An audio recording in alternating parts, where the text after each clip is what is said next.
Matheus Ribeiro Vai lá. de Souza e Silva iniciou a gravação. Boa. Me zoava uma época que esse Souza e Silva parecia tipo nome de oficina de mecânico, tá ligado? Mas é verdade. Né, melhor tipo Mauri Júnior, que era O pior é que parece, mano. Caralho, velho. Isso não é difícil. Meu nome é altos e baixos. Mano, e você tem noção que você falou isso durante a gravação? Eu muito vou colocar isso antes do podcast. Nossa, com certeza, mano.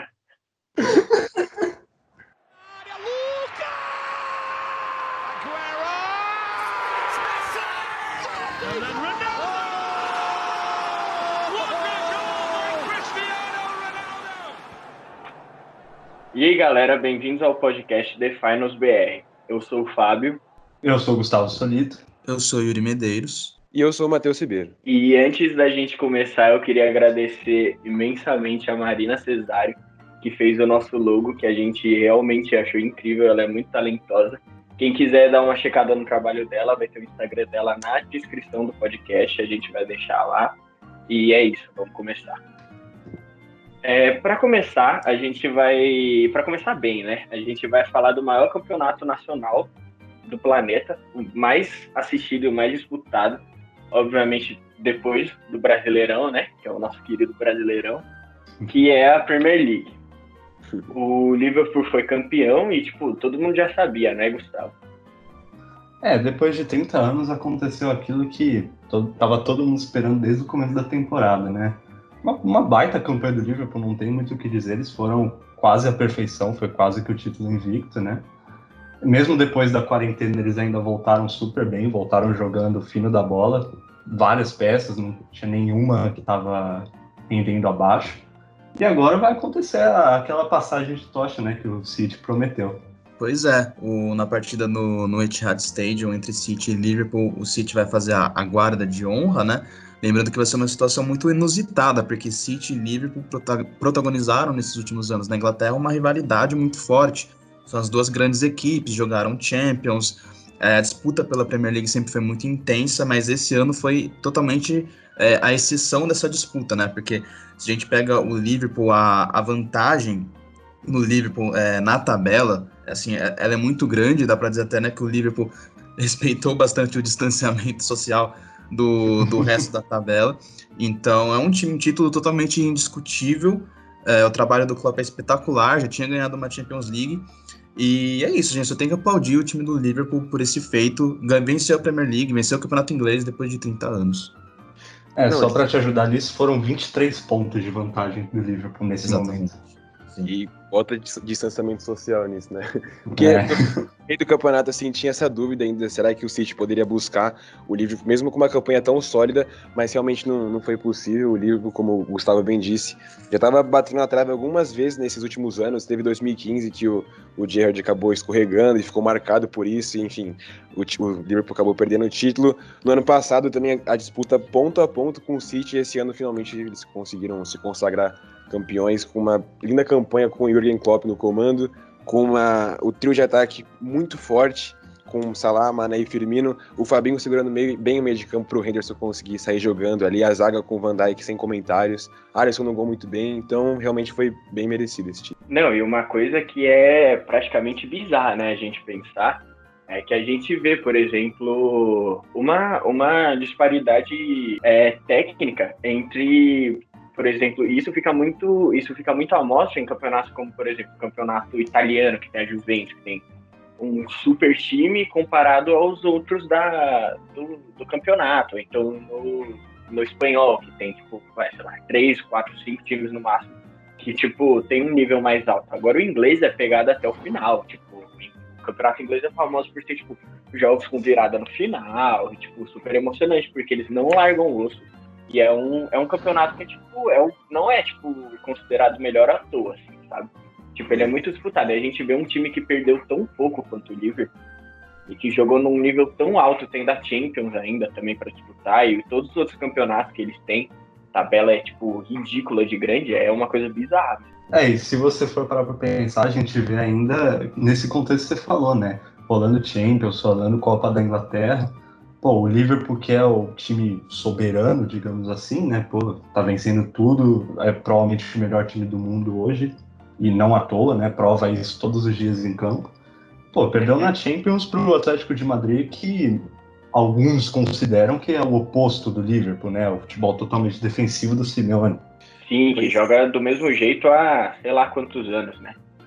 Não, e é impressionante como a construção desse time foi feita aos poucos, né? Foi a longo prazo, porque contrataram o Jürgen Klopp, mas não para ganhar um título naquele momento, exatamente, né? Tanto que eu lembro que quando ele chegou no Liverpool, ele chegou a comentar que se ele não ganhasse um título em 5 anos, ele ia trabalhar em algum time na China, por exemplo. Tipo, ele sabia que não ia ser de uma hora para outra e que aquele time ia voltar a ser campeão.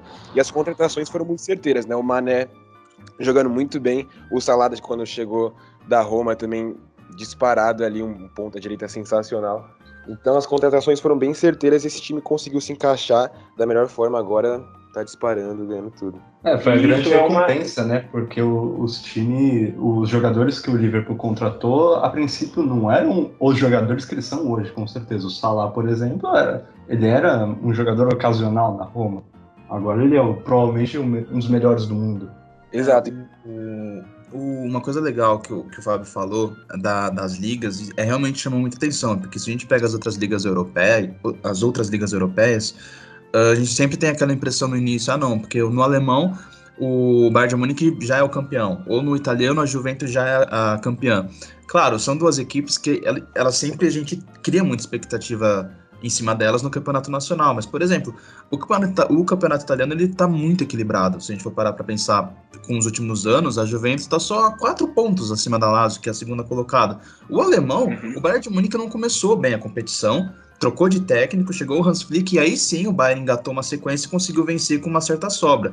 Mas, nesse sentido, o inglês, que a gente geralmente associa a equilíbrio, foi totalmente o oposto, pelo menos na briga por título, obviamente. A gente tá falando da briga por título. Foi totalmente o oposto. Essa distância do Liverpool é o que, assim, é muito difícil a gente ver. Claro, o campeonato inglês já proporcionou surpresas pra gente. Teve o título do Leicester, que foi algo histórico, que ninguém imaginava. Um time fora do Big Six vencer um título. Tá na história. E agora a gente vê um outro título histórico, que é o do Liverpool, um time gigante, um clube gigante da Inglaterra. Mas que consegue vencer com tanta vantagem, por exemplo, para o Manchester City do Pep Guardiola, que vinha de 2 títulos consecutivos, né? A gente viu aí, como o Yuri falou, né, os títulos históricos, teve o Leicester bem lembrado, né? Mas o Liverpool colocar essa distância toda no campeonato inglês é muito marcante pro futebol, porque não é como se ele estivesse jogando contra qualquer um, né? Poxa, o City do Guardiola é também um dos melhores times do mundo. Quantas vezes não ganhou a Premier League nessa era? O Chelsea começou a jogar muita bola esse ano. O Leicester, tudo bem, voltou mal da parada, mas começou jogando muito bem também, sempre brigando nas primeiras posições. Então, essa distância toda do primeiro para o segundo, ela fala muito do nível do Liverpool no Campeonato Mundial, né? Sim, e esse negócio do Jürgen Klopp, eu até queria ressaltar uma coisa, que é uma coisa que parece muito time, principalmente aqui no Brasil, eles parecem não confiar nisso, que é, tipo, o processo de reconstrução, o processo de você montar o time não acontece de uma temporada para outra. Vai tempo, vai dinheiro, vai, tipo, calma, vai paciência, vai confiar no projeto técnico, vai contratar jogadores, você não vai conseguir contratar todo mundo numa temporada só. E tipo, parece que é uma coisa que os times não estão acreditando. O próprio Manchester United, por exemplo, contratou o Pogba achando que o Pogba ia resolver tudo. Só que se você tem um jogador bom, mas você não tem um time consistente para jogar em volta dele, não adianta nada, sabe? Tipo, é uma coisa que o Liverpool acreditou no Klopp, acreditou no processo, e eles estão pagando, tipo, dá pra ver que tá valendo a pena. E a gente não vê isso só no futebol, a gente vê em outros esportes também. Exato, essa questão do investimento ela é muito importante, né? Do planejamento, na verdade, porque, igual você falou do Manchester, por exemplo, contrataram o Pogba, mas a zaga sempre foi a maior, a parte mais precária ali do time, né, digamos assim. E eles continuam contratando pessoas ou jogadores ali para a parte do ataque e acabam não focando onde realmente deveriam ali, que é proteger a defesa. E não é à toa que o Manchester tomava tantos gols, mas agora com a chegada do Bruno Fernandes foi realmente algo que tá motivando mais a equipe, melhorou bastante o nível técnico, tanto com a volta do Pogba, então esse meio de campo tá muito reforçado agora, tem o Greenwood, que ele joga muito bem. Então o Manchester tá voltando agora, mas esse planejamento não foi bem feito, ao contrário do Liverpool, que já tinha sofrido com o Karius, por exemplo, em várias situações, tanto na final da Champions League. O Alisson chegou, resolveu o problema no gol. Curiosamente, quando ele esteve ausente, o Adrian acabou falhando no jogo contra o Atlético de Madrid, mas ainda assim foi algo que já foi pensado não só em atacar, mas construir um bom time por completo ali, né? Moral da história, não use seu goleiro reserva, né? Principalmente se você for unido. Verdade. Mas aí, aproveitando esse gancho do Manchester United que a gente está falando, eu quero falar sobre a disputa de terceiro lugar em Champions. Porque a gente falou tanto aqui que o Liverpool foi disparado, que não deu emoção para os concorrentes ao título, mas é só não brigar o título, porque fora isso a Premier League continua sendo o campeonato com mais emoção. Olha só essa situação. A gente tem em terceiro lugar o Leicester com 55 pontos, em quarto o Chelsea com 54, que jogou hoje quando a gente tá gravando. Inclusive o Leicester e o Chelsea jogaram hoje enquanto a gente está gravando e perderam. Tem o Manchester United com 52 pontos e o Wolverhampton com 52 também. E faltam 6 rodadas só para acabar o campeonato, tá todo mundo com o mesmo número de jogos e a briga tá boa, né, Matheus? Não, exatamente. Eu, particularmente, simpatizo bastante com o Manchester United na Inglaterra, mas eu gostaria muito de ver o Wolves nessa Champions League, até porque o trabalho que o Nuno Espírito Santo vem fazendo é realmente impressionante. O time que eles conseguiram montar ali com um meio de campo muito consistente, né, com o João Moutinho e com o Rubem Neves, o ataque também muito bem formado pelo Diogo Jota e pelo Jimenez. Então é um time ali muito, muito bem treinado. A gente consegue ver que consegue geralmente dominar todas as partidas. Acho que um pouco antes da pandemia ganhou um jogo fora de casa contra o Tottenham, um jogo muito bom. Nessa volta agora dominou contra o West Ham, tá ganhando jogos, então tem sido muito consistente e eu tô gostando bastante de ver esse time especificamente. Uma coisa legal dessa briga por Champions, né, que realmente está muito interessante de acompanhar, falando um pouco do Manchester United, se a gente pegar todos os últimos jogos, né, até mesmo antes da parada, são 15 jogos sem perder. É um número muito expressivo e a gente tem que destacar bastante o encaixe entre Bruno Fernandes e Pogba, que são jogadores que estão se entendendo muito bem dentro de campo. O United vem de 3 vitórias seguidas. O Bruno Fernandes, os números dele são excelentes com a camisa do United. Em 13 jogos ele tem 6 gols e 4 assistências. É um jogador que assim mudou o patamar da equipe, dá para dizer. E agora a gente tem uma união de muito bons jogadores, um ataque muito interessante com o Martial, Rashford, o Greenwood que o Matheus falou, e o Bruno Fernandes e o Pogba, além do Matip que voltou a jogar bem. Pelo lado do Wolves, que também é um time, sensação do campeonato, acho que dá para dizer, após a parada, são 3 jogos e 3 vitórias. A gente tem um Raul Jimenez que está jogando muito bem, são 15 gols no campeonato. E tem várias figuras importantes desse time, uma delas é o Adama Traoré, que é um jogador que vira até uma espécie de meme, né, por causa do físico dele, ele é maromba, ele é fortão, mas ele é muito habilidoso também, ele é muito técnico. Ele nem é um titular absoluto da equipe, mesmo assim, por exemplo, tem 9 assistências no campeonato. É um jogador muito importante para o time do Nuno Espírito Santo. O Manchester United e o Wolves são os times assim que eu acho que eu mais tenho gostado de acompanhar na Premier League desde o retorno. Não é à toa que o Traoré está sendo cogitado pelo Barcelona, né? Ele tá jogando realmente muito. O Wolves, cara, eu vou já admitir, assim como o Matheus admitiu que ele simpatiza com o United, eu simpatizo muito com o Wolves, eu gosto muito desse time. E o trabalho deles é sensacional, cara. E como vocês falaram, o meio-campo é muito consistente ao ponto que uma defesa não tão conhecida, digamos assim, do Wolves, não tem tantos nomes de expressão, mas não é tão falhada, porque o meio de campo controla muito bem a bola, o ataque é matador, o Jimenez não perde chance, Diogo Jota também não perde, e esse meio de campo, né, anula praticamente essa defesa não tão boa, né? Não tão boa, assim, entre vírgulas também, né? Porque o Rui Patrício, por exemplo, é um baita de um goleiro. E a gente vê isso que você falou da defesa, que o Wolves eles só perderam 6 partidas no campeonato inteiro. Para o campeonato inglês, um time que não é do Big Six, que nem o Yuri falou, é uma coisa, tipo... Não é impensável, mas é uma coisa, tipo, muito, muito diferente, sabe? É tipo, realmente colocar em um patamar acima. E o problema do Wolverhampton é que, tipo, eles não perderam tanto, mas eles empataram muito. Tipo, sofreram muito com empates. Eu acho que eles têm, tipo, 13 empates. Isso, tipo, tira muito ponto. Tipo, querendo ou não, empate, tipo... bom, né? O começo do time não foi tão bom no campeonato. Só pra te ajudar nesse dado da defesa, desconsiderando o Liverpool, né, que fez a campanha e só teve uma derrota, o Wolves seria o melhor time, porque teve só 6 derrotas. Sim.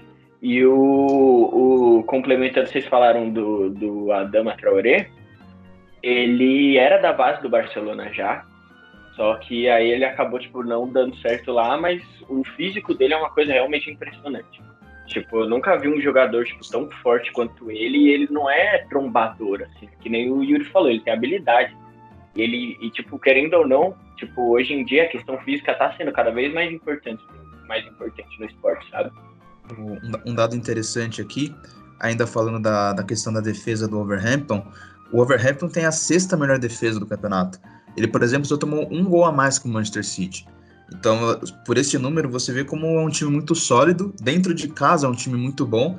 Por exemplo, o Liverpool venceu lá com muito esforço. O Wolverhampton venceu o City. O Wolverhampton venceu o City no Etihad Stadium e em casa. Ou seja, é um time que nos jogos grandes também aparece. Deu trabalho para o Manchester United. Ou seja, é um time que, desde o ano passado, é bom ressaltar, desde que o Wolverhampton subiu da Championship, é um time muito chato de você jogar contra. Tem bons jogadores e acho que é isso. Eu acho que, na minha opinião, é a sensação do campeonato. E deu problema pro Tottenham também, que essa temporada não tá tão boa, mas querendo ou não, a maior disputa que a gente tinha nos últimos anos era Tottenham, Liverpool e City, e, tipo, dá trabalho para muito time, tipo, tira muito ponto de time grande, e é complicado mesmo jogar contra eles. Não é à toa que eles estão brigando para entrar na Champions, né, nesse ano. Exato. E mesmo tendo um time ali que não é cheio de estrelas, não é um elenco recheado de jogadores, mas é um time que realmente é muito bem treinado, tanto que essa formação que eles jogam, com o Dowerty subindo, com os alas chegando constantemente no ataque, não é à toa que o Dowerty, ele chega, o lateral direito no caso, né, faz vários gols pela equipe, e a zaga ali é muito consistente ao mesmo tempo. Então tem, por exemplo, o meia, o Dendoncker, que vem do banco, mas ele é muito importante também nessa questão de fechar ali com o elenco e fazer bons jogos, surpreender o City em casa, que por acaso foi com 2 gols do Traoré nesse jogo. Então, consegue dar trabalho para os grandes e quando chega a enfrentar os times que são considerados do mesmo patamar, ele consegue sobressair. O Dendoncker é outro baita jogador desse meio de campo, né? Esse trio que o Wolves consegue montar no meio, né? O João Moutinho, o Rubem Neves e o Dendoncker, é muito controle de bola, é absurdo. E falando aqui, agora dando uma mudada de assunto, a gente vai falar sobre outra parte que está muito disputada no campeonato, que é a briga para não cair, a briga contra o rebaixamento. A gente tem o Brighton em 15º, eu coloquei, mas eu acho que eles não vão cair. Tipo, eu acho que eles são desse time que menos tem risco, até porque eles são os que mais tem pontos. Tem 33 pontos. Depois tem o West Ham, que ganhou do Chelsea hoje em casa com 30. Tem o Watford com 28. Aí a gente tem os 3 que vão ser rebaixados, que estão nas últimas 3 colocações, que são o Aston Villa com 27, o Bournemouth com 27 e o Norwich, que para mim já caiu, com 21. O Norwich não tem muita salvação, né? Já tá em último faz muito tempo, não consegue apresentar um bom futebol ainda. Até começou bem as primeiras rodadas, deu trabalho pro Liverpool, se eu não me engano, na primeira rodada. Mas desde lá não conseguiu mostrar muita coisa, né?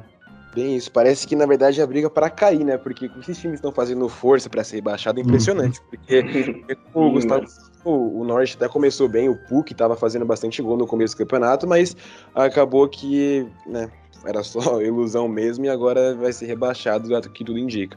Já os 4 ali, West Ham, Watford, Aston Villa e Bournemouth, realmente estão jogando um futebol bem medíocre se a gente comparar com o padrão Premier League, né? O Aston Villa tem ali o Grealish, tem até o Douglas, o brasileiro, no meio de campo, mas o time em si também é muito fraco. A mesma coisa para o West Ham, que acabou ganhando o Chelsea hoje, mas assim, aproveitando muito as falhas defensivas da equipe londrina, até porque assim, o Felipe Anderson, que no começo, né, quando chegou, estava bem badalado, estava jogando muito bem, mas agora não marca gols faz sei lá, mais de 20 jogos. Então é bem complicada a situação dos 4 ali que estão fazendo bastante força para ser rebaixado. Eu acho que uma coisa legal dessa briga pelo rebaixamento, primeiro destacar que é um negócio muito bizarro, né? Que nesse retorno, todos os jogos até agora, só o West Ham venceu. Todos os jogos. Só o West Ham venceu hoje, no dia da gravação venceu o Chelsea. Inclusive meu protesto ao West Ham, porque eu vim todo animado falar que ninguém tinha vencido, mas o West Ham fez o favor de vencer o Chelsea. Tudo bem. Mas é muito curioso você pegar, porque, por exemplo, o West Ham e o Watford são duas bagunças administrativas. O West Ham mudou de treinador no meio do campeonato, começou com o Pellegrini, e aí chamou o David Moyes, que estava encostado, um técnico que faz tempo que não engata um bom trabalho, que não era o que a torcida queria, o que a torcida pedia, um técnico do estilo do Moyes, né? E o West Ham não consegue jogar bem. E aí, até discordo um pouco do Matheus, que eu acho que o West Ham tem um time muito bom, assim, com peças individuais muito interessantes para a Premier League, tipo, longe para estar brigando para não cair. É um time com bons jogadores jovens, é um time que tem, por exemplo, o Michael Antonio, que é um jogador experiente de Premier League, o próprio Felipe Anderson, que o Matheus citou, que realmente o Felipe Anderson caiu de produção. A temporada dele está longe de ser das primeiras com a camisa dos Hammers. Mas é uma bagunça administrativa, né? Teve essas trocas de técnicos, vive contratando, injetando dinheiro, mas o time nunca corresponde. O Watford também vira e mexe, troca de técnico, mesmo tendo também alguns jogadores interessantes. Agora, com o Nigel Pearson, que é um técnico que já tinha salvado o Leicester uma vez, agora tenta salvar o Watford, mas também é um cenário complicado. O Aston Villa, como o Matheus bem falou, tem o Jack Grealish, que é uma das grandes pérolas da Inglaterra, um jogador para ser lapidado, assim, digamos. Cogitado pelo City. Cogitado pelo City, e provavelmente ele não vai ficar no Aston Villa, independente se o Aston Villa for rebaixado ou não, porque é um jogador, assim, muito interessante, com muito potencial. E o caso do Bournemouth, assim, eu digo até que é um pecado o caso do Bournemouth, porque é um time muito honesto, mas que, ele já faz boas temporadas que ele tá na Premier League. O técnico é o Ed Howe, o jovem Ed Howe, que ele tem só 42 anos, e ele tá no Bournemouth desde 2012. E o Bournemouth é aquele time que sempre ficava no meio da tabela, que em casa sempre oferecia uma resistência, mas incrível como essa temporada as coisas não estão encaixando. É um time que não consegue vencer, convencer muito menos, né, mas não consegue. Tem bons jogadores jovens, mas também, sabe, não consegue engatar bons resultados. O Bournemouth é, assim, o que é o mais pecado, assim, porque é um time até simpático. Agora, o resto, assim, são bagunças administrativas que refletem aí na posição do campeonato. Desses times da zona de rebaixamento, né, o Bournemouth é com certeza aquele que dá mais dó de ver nessa posição, né. O trabalho realmente nesses anos era bom pro nível do Bournemouth, né, tinha subido a segunda divisão e conseguia se manter até razoavelmente bem, mas nessa, de fato, como ele falou, nada dá certo, eles não conseguem e estão fazendo aí uma força realmente muito grande para cair. A situação seria muito pior se os outros 3 times não tivessem ajudado tanto também, né, mas o West Ham, por exemplo, hoje na partida contra o Chelsea, o West Ham não jogou bem, o West Ham jogou mal, e mesmo assim venceu. Levanta uma dúvida do que aconteceu com o Chelsea hoje. Realmente. Não, só complementando a parte aqui que eu te falei do West Ham, não sei se eu acabei me expressando meio mal, o time realmente tem peças interessantes, né? Tem o Rice, tem o Noble, que é um ídolo ali no clube, tem o Yarmolenko voltando hoje, mas o futebol apresentado pela equipe realmente há algum tempo já não é dos melhores, né? Tanto que como o Yuri bem disse nessa volta, foi a primeira partida que eles ganharam e dá pra realmente perceber como os 4 estão muito mal e parece que querem cair, impressionante. Comparando elenco por elenco, o West Ham com o Burnley, por exemplo, que hoje é o 9º lugar, o West Ham tem um elenco melhor, com mais nome, né, mais peso. Mas é aquilo, as trocas técnicas que ele mencionou, a falta de um estilo de jogo consolidado, colocaram o time nessa posição. E é merecido nessa posição. Sim, eu fico muito triste também, que nem vocês estavam falando, de ver o Bournemouth, porque eu acho, é aquilo que o Yuri falou, é um time muito simpático, sabe?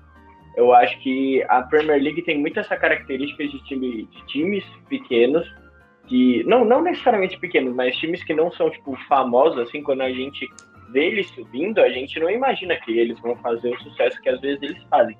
O próprio Leicester é um exemplo disso. Ninguém imaginava nem 1 milhão de anos que ele ia ser campeão em 2016 da Premier League.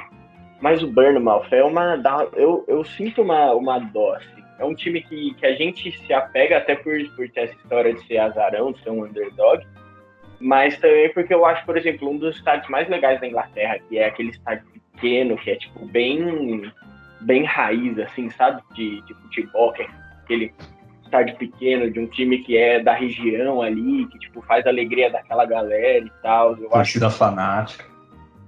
A torcida é fanática. Eu acho o estádio, tipo, as redes pintadas que nem o uniforme dos caras, eu acho muito legal. Acho que é tipo, se cair mesmo, vai ser uma grande perda pra Premier League. E falando desses times que sobem da segunda divisão para a primeira, acabam surpreendendo, o Sheffield é um grande exemplo disso, né? Tudo bem que eles não voltaram com o mesmo rendimento que eles tiveram no primeiro semestre, tanto que teve até um jogo que eles foram bem prejudicados contra o Aston Villa, que a bola entrou claramente, eu não sei o que aconteceu com a tecnologia naquela hora, mas enfim. Aquele lance foi bizarro. Foi bem estranho. Nossa. Mas é uma grata surpresa, assim, tá em 10º lugar, não vai ser rebaixado nessa temporada, vai ganhar uma quantia monetária que vai poder contratar mais jogadores ali para fazer com que o elenco fique mais recheado e continue dando trabalho tanto para as equipes do Big Six quanto para os restantes das equipes do campeonato. E o Sheffield é mais curioso ainda porque subiu da segunda divisão, tá fazendo uma grande campanha na Premier League. Se não fosse aí alguns erros, né, como você falou do erro eletrônico que aconteceu, a volta meio ruim da quarentena, mas não só na Premier League, na FA Cup o time também fez uma grande campanha, acabou sendo eliminado pelo Arsenal, né, acontece, o Arsenal também é um bom time, mas, jogou bem contra o Arsenal, deu trabalho, e, de um time que acabou de subir da segunda divisão, chegar nas quartas de final, já é um grande feito. E tem alguma coisa que vocês querem comentar mais, Yuri? Então, eu acho que é válido a gente fazer um comentário também do Chelsea, né? Porque é um time que, com esse novo projeto, que é o Frank Lampard, um ídolo do clube, assumindo essa temporada como treinador, um time que revelou vários jogadores jovens interessantes, é um time jovem, né? Porque se a gente for pegar a temporada do Mason Mount, a temporada do Tammy Abraham, do Tomori na defesa, é um time que, um 4º lugar para esse ano de reformulação, lembrando que o Chelsea não podia contratar por causa na questão do fair play financeiro, eu acho que é um campeonato muito digno do Chelsea, tá nessa briga feroz aí pela Champions League, pela vaga na UEFA Champions League, e eu acho que é um time que também a gente tem que destacar, venceu o City, como a gente já falou, e o trabalho do Lampard é muito promissor, até porque a temporada que vem reforços, Timo Werner e o Ziyech também, que veio do Ajax, que promete bastante. Então é um time que tá agindo no mercado para a próxima temporada, promete vir mais forte ainda para a próxima temporada europeia. Esse time do Chelsea vai ficar bem chato no ano que vem, já é chato agora, né? No ano que vem vai ser mais difícil ainda de jogar contra. Como você falou aí, vai vir grandes reforços, né? E, a temporada do Pulisic e do Willian é brincadeira, né? O Willian, principalmente, desde o começo, tá jogando muito. E só para comentar também, gente, acabou de sair uma notícia aqui enquanto a gente grava, que o Ángel Gomes, né, revelação do Manchester United, tá saindo de graça, acabou de ser confirmado aí. É uma pena pro United, ele era um bom jogador, né, ainda não tinha encaixado aquela sequência de jogos, mas é um jogador promissor, o clube que conseguir ficar com ele vai se dar bem nessa. Sim, ainda não foi revelado, né, para onde que ele vai, só confirmaram que ele saiu. E você tem que lidar com isso. Eu acho que quando você tem uma base boa, que nem o United tem tido nos últimos anos, revelou o Rashford, que para mim é o futuro do time, junto com o Bruno Fernandes, e eu até desacreditava um pouco que o Pogba ia querer ficar no United, mas depois que o Bruno Fernandes chegou e eles começaram a se dar bem, agora eu vejo principalmente esse trio funcionando bem, o Martial jogando bem agora também, e meio que faz parte, sabe? Tem o Greenwood também, tem o Daniel James também, tem o United sem opção não vai ficar, mas é uma pena mesmo. Pogba e Bruno Fernandes é o Xavi Iniesta da nova geração, o hashtag eu tô empolgado. Não, mano, o Pogba pra jogar junto com o Bruno Fernandes é uma dupla que eu acho que vai dar muito certo, assim, sabe? Principalmente se os dois quiserem, os dois parecem que estão querendo. A gente sabe da qualidade técnica do Pogba, não é segredo para ninguém, não é à toa que ele custou o que ele realmente custou pro United, Mas ele parecia, sabe, tá meio desanimado com o time nos últimos anos. Ele parecia estar meio desmotivado e tal. Agora que ele tem alguém que tá jogando muito bem do lado dele, se ele realmente estiver motivado como ele parece, esse time vai longe, eu acho, que temporada aqui. Dentre as contratações que o United faz, né, tem a fama de pagar muito mais do que alguns jogadores valem. O Pogba definitivamente não foi um desses, né, ele vale cada centavo do que ele foi pago.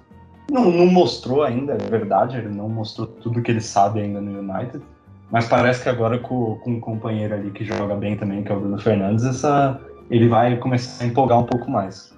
E agora, gente, mudando um pouco de assunto, de liga, na verdade, a gente vai dar uma passadinha na La Liga, para falar o Campeonato Espanhol. A gente tem como destaques, que a gente separou aqui, a briga pela liderança. Tem o Real Madrid com 71 pontos e o Barcelona com 70, mas o Barça tem um jogo a mais do que o Real. E tem a questão, né, óbvio, que a gente não podia deixar de falar, do Barcelona com o Arthur e com o Pjanic, que para mim não faz o mínimo sentido lógico fazer essa troca. Que não é bem uma troca, mas é como se fosse uma troca. E o que você tem para falar sobre isso, Yuri? Bom, falando sobre essa disputa da La Liga, realmente está muito interessante Real Madrid e Barcelona, mas acho que é importante a gente destacar uma coisa. Nenhuma das duas equipes está jogando um grande futebol, né? Começando pelo Real Madrid, para mim o grande mérito do Real Madrid e do próprio Zidane é como ele roda muito bem o elenco. Toda rodada ele faz alguma alteração. O Vinícius Júnior ganha chances, aí na outra rodada, do nada ele mete um Rames no meio de campo, ou o retorno do Isco. Ele roda bastante o elenco. O elenco do Real Madrid permite isso, é um elenco muito forte.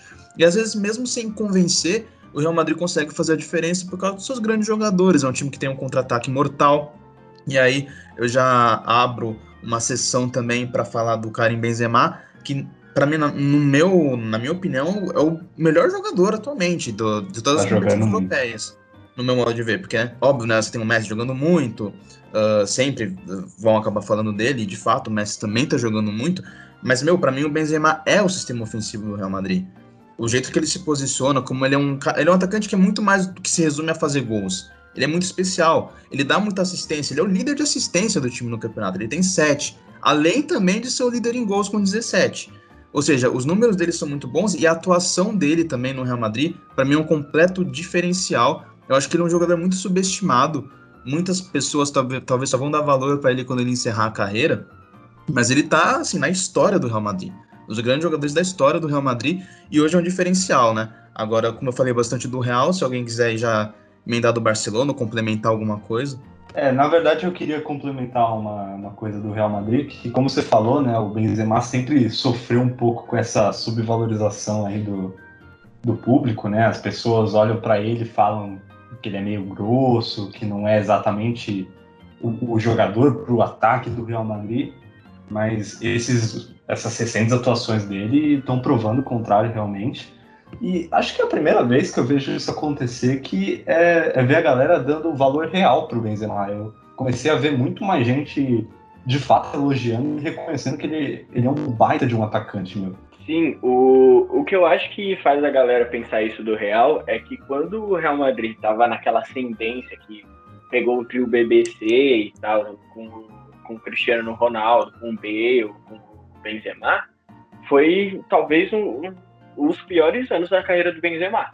Eu lembro que naquela época ele não estava numa fase boa, não estava jogando o que ele sabia, porque a gente sabe que ele consegue jogar, muito em função talvez porque o Cristiano Ronaldo recebia também muito mais fama, mas também recebia muito mais a bola do que ele. O Cristiano Ronaldo, querendo ou não, quando ele começou a sair do quesito dribladoria para o quesito marcar gol mesmo, que é o que ele é hoje em dia, ele teve um crescimento muito, muito alto, até de oportunidades criadas exclusivamente para ele no Real Madrid. Eu pelo menos enxergo dessa forma. Mas a gente não pode deixar de falar, por exemplo, da Copa do Mundo de 2014 que o Benzema fez. O Benzema jogou muito naquela Copa. Marcou um monte de gol. O ataque da França passava muito por ele. Ele era rápido, ágil, fazia gol de tudo que era jeito. Ele só passou, quando o Real Madrid ficou mais em evidência, eu acho que foi quando ele teve a pior fase da carreira dele, por isso que as pessoas atribuem isso a ele, sabe? Uhum. Sim, puxando um pouco desse gancho da Copa, né, de 2014, é claro que depois ali ele acabou tendo a imagem meio ofuscada com o caso com o Valbuena, mas ele, num constante, assim, ele sempre jogou bem no Real Madrid, né? Claro que depois da saída do Cristiano, a equipe, de modo geral, acabou caindo um pouco de produção, até porque o Cristiano era referência ali, mas nessa volta da pandemia é bem perceptível como ele realmente está comandando a equipe, talvez até pela experiência, por um ataque não ser tão experiente assim. É claro que tem o Bale ali do lado, mas tem sempre essa rotação, como até o Yuri disse, do Vinícius Júnior, de vez em quando o Rodrigo tá entrando também, então ele comandando esse ataque e o pessoal ali chegando no meio de campo, tanto que no último jogo agora, ele fez um passe de calcanhar para o Casemiro chegar de trás e marcar o gol. Então ele realmente está sendo muito importante nessa volta da pandemia e está se destacando muito no Real Madrid.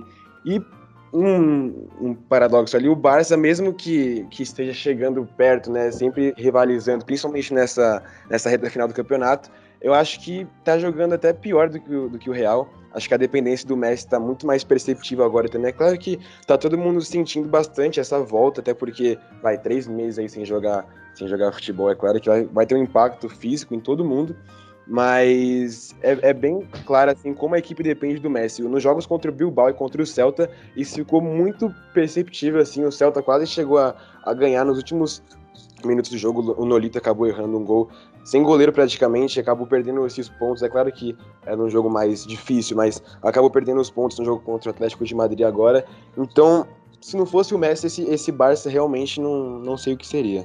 Só para retomar um pouquinho aqui que o Matheus e o Yuri comentaram, né, ainda no Real Madrid, esse jogo Real Madrid e Espanhol, que o Benzema deu o passo para o Casemiro, é mais um exemplo do que o Yuri falou, que o Real Madrid e o Barcelona não estão jogando tão bem assim. O Real Madrid passou sufoco contra o Espanhol jogou bem, teve chances de matar o jogo. E o Espanhol é o último colocado da La Liga.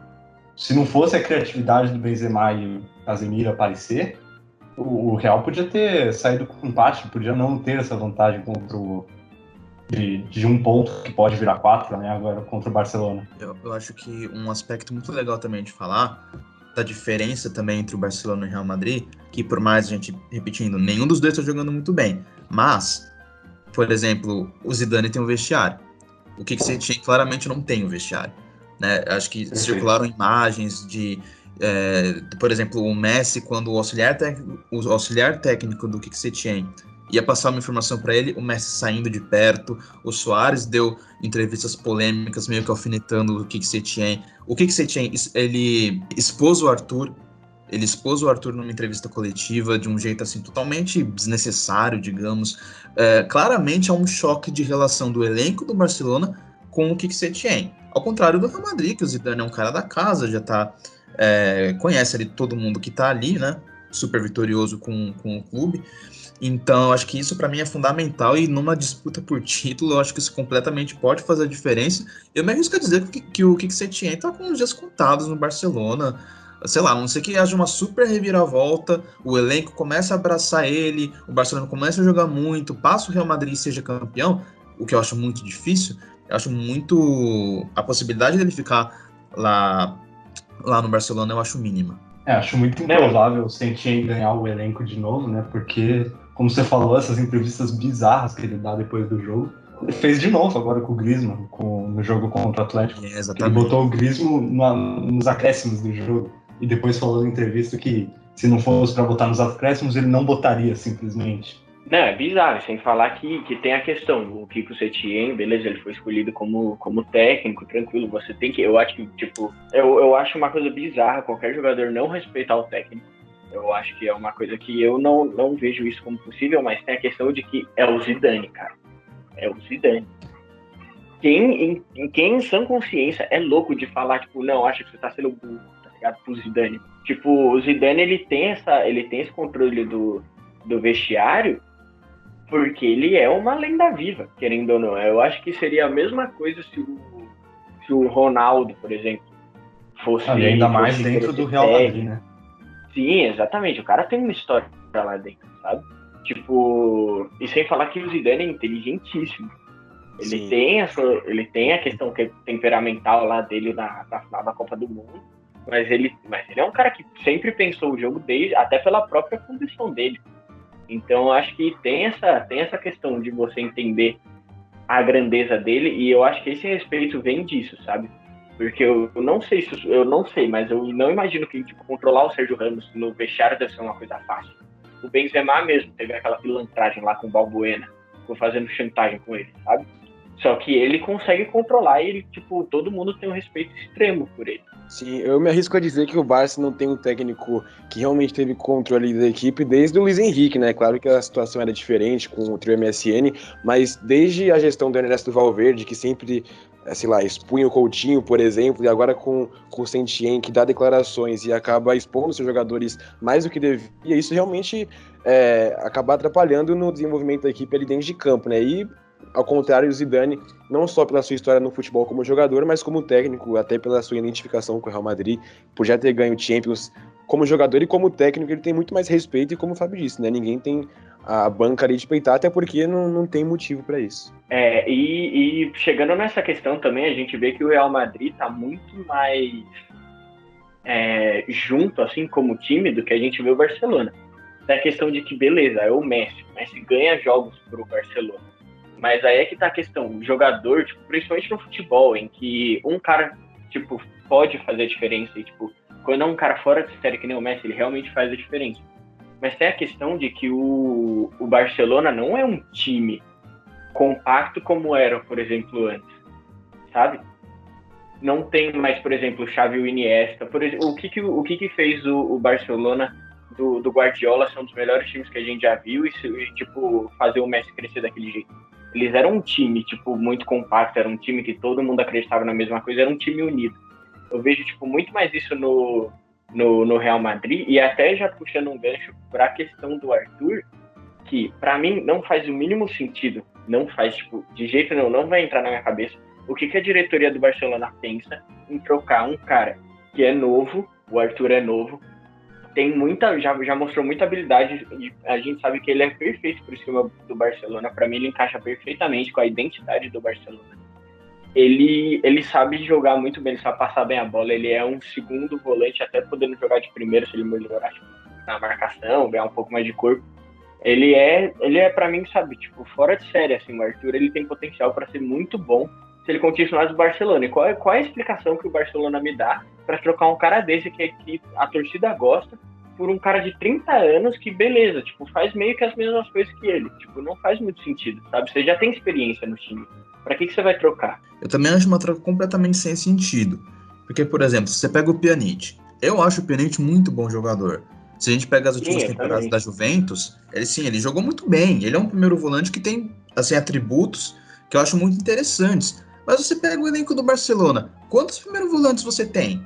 Busquets, Rakitic, De Jong, como o Fábio falou, o Arthur podendo se adaptar, ganhando o máximo, melhorando a marcação, poderia jogar ali também. Então por que você pega um outro primeiro volante, sendo que você já tem esses no elenco, e você acaba se livrando de um jovem que você poderia ficar com ele para fazer ele evoluir, para ele entender, se adaptar melhor, né? Porque se a gente pega o Arthur do Grêmio, o Arthur do Grêmio fazia uma função diferente do que o Arthur do Barcelona.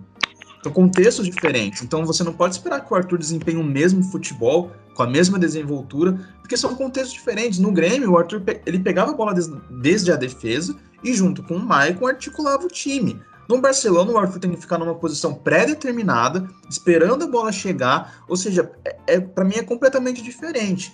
Então eu acho que é uma decisão meio precipitada. O Pjanic, por mais que seja um bom jogador, como o Fábio falou, ele não é novo. Dificilmente você vai revender ele por um grande valor. Então, eu não sei, eu acho que é uma troca, assim, bem questionável, e eu acho que a Juventus acaba ganhando mais que o Barcelona. E essa diretoria do Barça, ela já vem fazendo algumas contratações nos últimos anos aí, que já são meio questionáveis, né? Teve a do Boateng, teve a do Bright White, e agora tem essa troca que realmente é bem sem sentido do Pjanic com o Arthur. É claro que o Pjanic ele joga bem, ele tem a sua função ali consolidada na Juventus, mas como já foi dito, o Barça já tem muito volante no time ali, não tem por que fazer essa troca, até porque o Arthur poderia cumprir com essa função e poderia ser muito melhor trabalhado daqui a algum tempo para que ele conseguisse, não sei, se consolidar mais. Eu acho que É claro, ele jogava melhor no Grêmio, até porque ele talvez tivesse mais liberdade ali no meio de campo, mas você fazer uma troca dessa, eu também concordo que a Juventus sai ganhando, até por ser um jogador mais novo, por ter muita qualidade, principalmente no passe, mas eu não entendo o que essa diretoria do Barça tá fazendo às vezes, viu? Aí, ó, pensa só nessa troca. No futuro a gente pode acabar vendo. Eu já consigo imaginar essa cena perfeitamente na minha cabeça. O Arthur com a bola no meio de campo, com a camisa da Juventus, lança uma bola rasteira em profundidade pro Dybala, pra ele fazer o gol. Eu consigo ter essa imagem perfeita na minha cabeça. Vai cair muito bem no time da Juventus. Sim, o Arthur pra Juventus é uma troca mágica. Se é um time que tava querendo um cara que, tipo, saía bem com a bola, sabe? E o Arthur tem essa qualidade. Eu acho que ele, tipo, ele pode fazer, tipo, muita diferença na Juventus. Pode ser o que falta mesmo. Porque a gente vê a Juventus como um time, por exemplo, que é possível de ganhar time. Não ganhou no passado porque o Ajax deu um show no jogo nos jogos contra a Juventus. Tinha o De Ligt, que agora tá na Juventus. Tipo, tinha os motivos, beleza. Só que é um time muito completo. Já vem sendo um time completo nos últimos anos. Vem sendo campeão italiano há sei lá quantos anos seguidos. E aí agora você tem Cristiano Ronaldo e Dybala. E aí você precisa de alguém para tocar a bola para ele. Você já tinha o Pjanic, que era um cara bom. Aí agora você pega um que é do mesmo nível, só que é mais novo.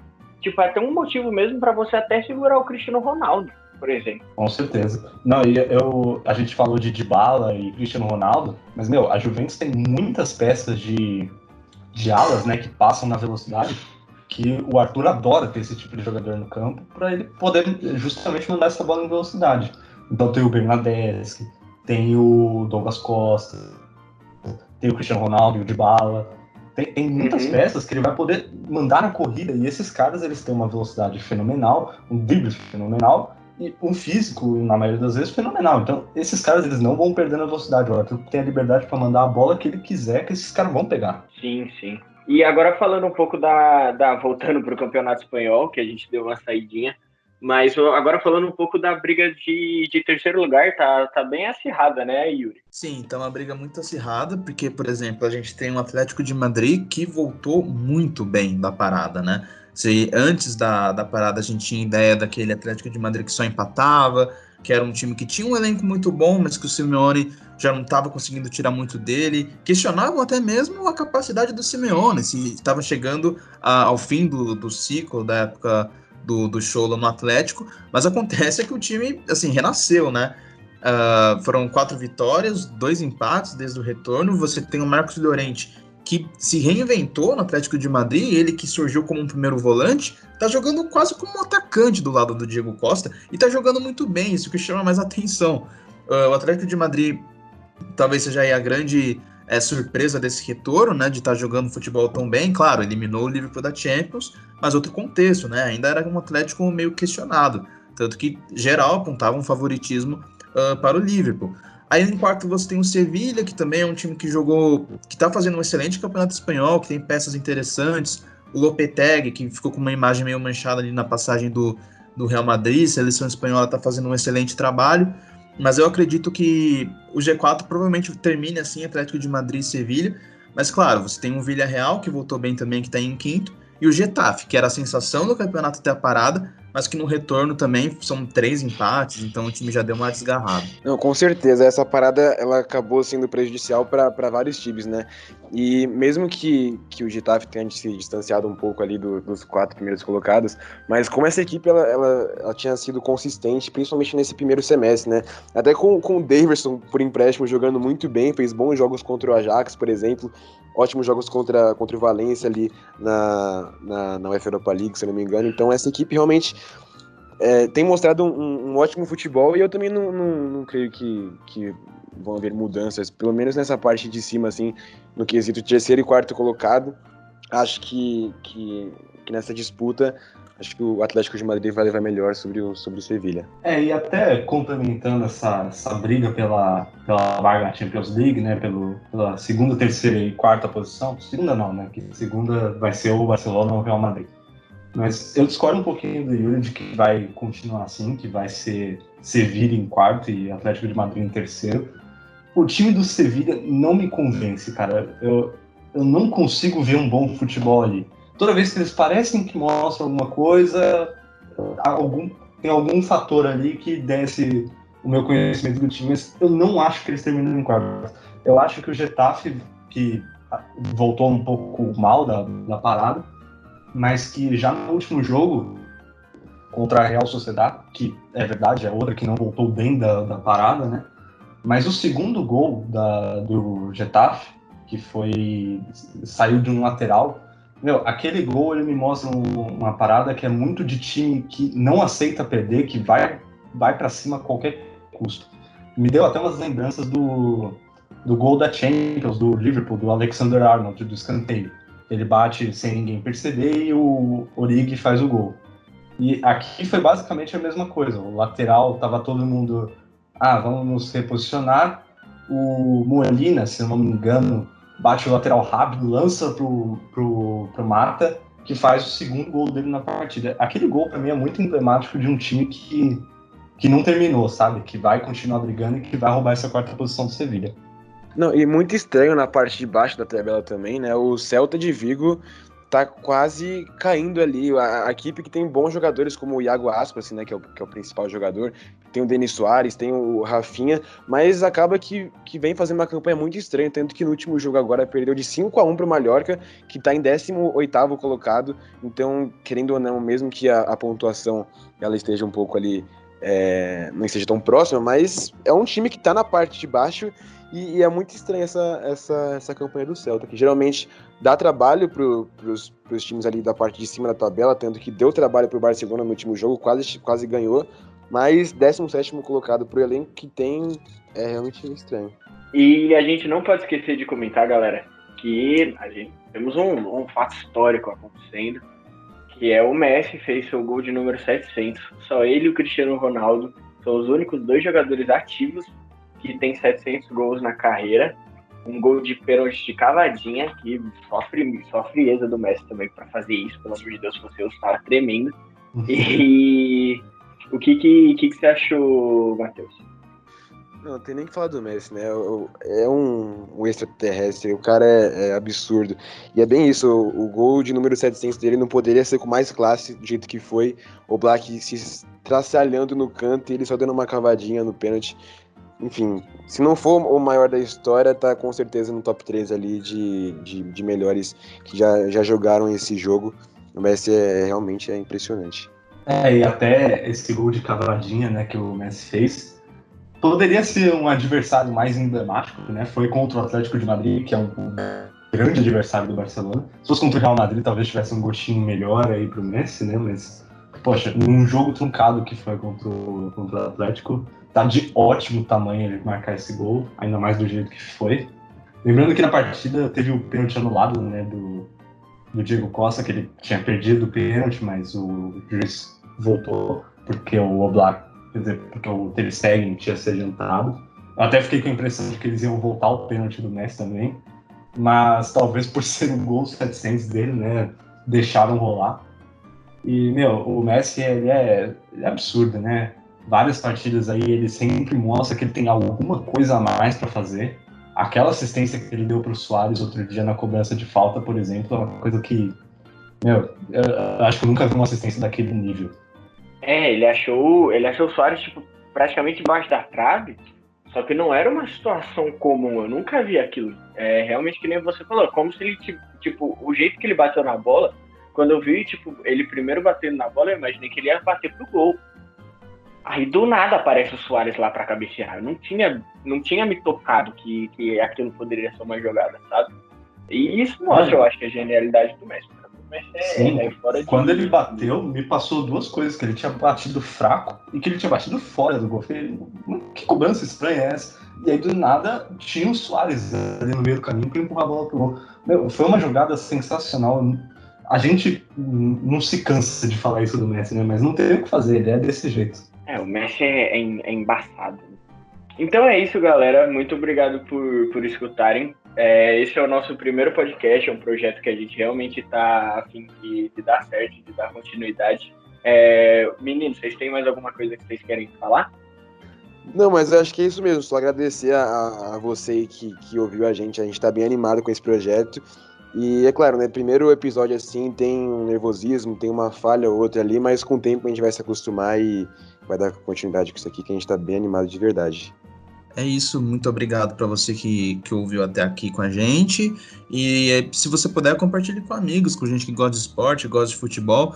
Lembrando, a gente não vai falar só de futebol, então esse é só um primeiro podcast que praticamente só o que tá tendo é futebol. Claro, a gente ama, mas a gente ama esporte em geral. Então não vamos ficar só no futebol e siga acompanhando a gente que vai um projeto muito legal aí.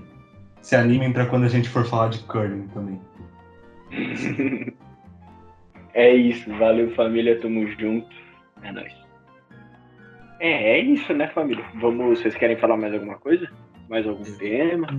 Ah não, tá. Vocês vão me matar se eu bater uma piadinha aqui ao final do The Final?